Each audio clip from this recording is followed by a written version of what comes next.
பூசணிக்காய் சாம்பார் செய்கிறதுக்கு ஃபஸ்ட்டு சாம்பார் மசாலாவை ரெடி பண்ணி வச்சுக்கலாம். அதுக்கு காஞ்ச மிளகா முதல்ல வறுத்துக்கலாம். அடுத்து மிளகு சீரகம் வறுத்துக்கலாம்.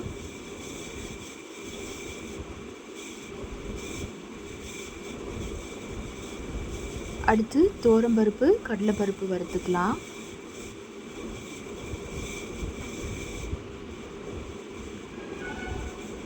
அடுத்து தனியா வறுத்துக்கலாம்.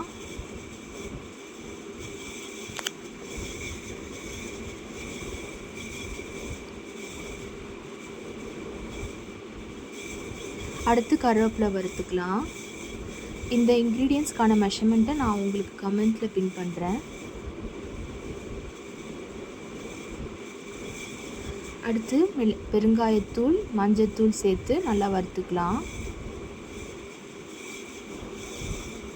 இதெல்லாம் அரைச்சி ரெடியாக வச்சுக்கலாம்.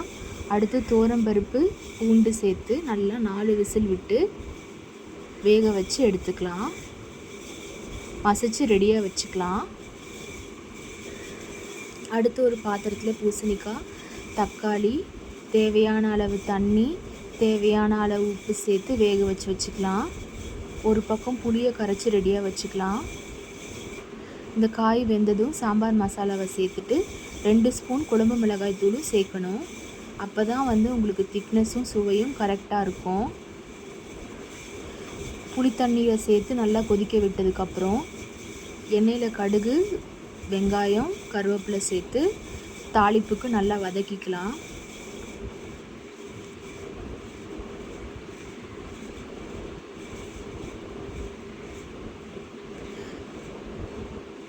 நல்லா வதங்கினதும் அதை சாம்பாரில் சேர்த்தா சுவையான குழம்பு தயார்.